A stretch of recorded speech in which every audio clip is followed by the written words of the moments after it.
মানিকগঞ্জের বিখ্যাত কুমড়ার পাতার বড়া। এটা আমি একদিন ভিডিওতে দেখেছিলাম, তারপর থেকে ট্রাই করার অনেক ইচ্ছা ছিল। তো চলুন আপনাদের সাথে শেয়ার করি। আমি এখানে মিক্সড ডাল নিয়েছি, এখানে আমি মসুরের ডাল, খেসারির ডাল আর বুটের ডাল নিয়েছি। আপনারা চাইলে যে কোনো এক প্রকার ডাল দিয়েও করতে পারেন।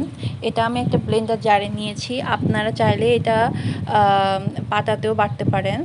সাথে আমি রসুন কুচি আর কাঁচামরিচ কুচি নিয়েছি টেস্ট অনুযায়ী। আপনারা ঝাল বেশি খাইলে আর একটু ঝাল দিতে পারেন। তো এটা আমি পানি ছাড়া ব্লেন্ড করে নিয়েছি। অবশ্যই পানি ছাড়া ব্লেন্ড করতে হবে, তাহলে কিন্তু বেশি ওয়াটারি হয়ে যাবে।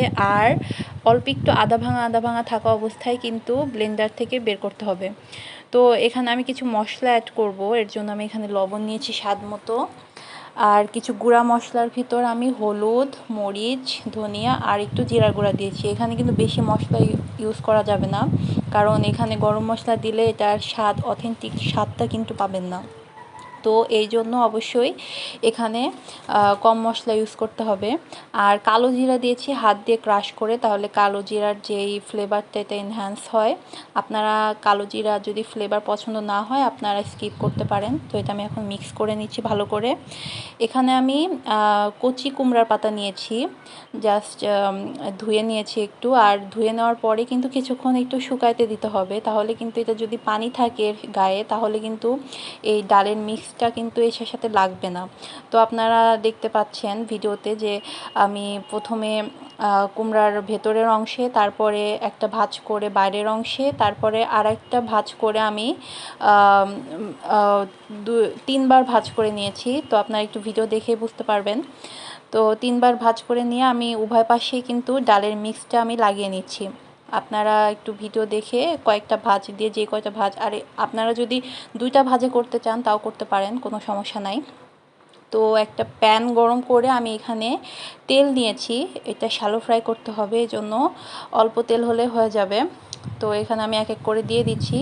আর অবশ্যই মেক শিওর করবেন এখানে কিন্তু যেই গ্যাসের ফ্লেম এটা কিন্তু একদম মিডিয়াম টু লোতে থাকবে, কারণ হাই ফ্লেমে কিন্তু এটা করা যাবে না। তাহলে কি হবে, ভেতর থেকে কুকড হবে না, বাইরে থেকে কিন্তু কালার চলে আসবে। আর আস্তে আস্তে কুক করলে কি হয়, এটা কিন্তু অনেকটা ক্রিস্পি হয়। তো এই জন্য আপনারা লো ফ্লেমে ভাজবেন, তাহলে ভেতর থেকেও সেদ্ধ হবে প্লাস অনেকটা ক্রিস্পি হবে।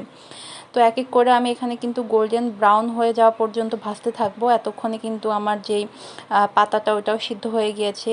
তো আস্তে আস্তে এটা ভাজবেন। আমার 6 থেকে 7 মিনিটের মতো টাইম লেগেছে। এভাবে আমি এক এক করে সবগুলা ভেজে নিয়েছি।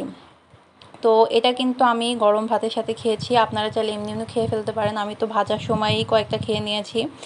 তো গরম ভাতের সাথে কিন্তু এটা খাইতে অসাধারণ লাগে, জাস্ট ট্রাই করে দেখবেন। এক এক অঞ্চলে এক এক রকমের খাবার, ভর্তা, ভাজি, যে কোনো ডিশ থাকে। তো আপনারা একবার ট্রাই করে দেখবেন, কেমন হয় আমাকে জানাবেন। Thanks for watching. আল্লাহ হাফেজ।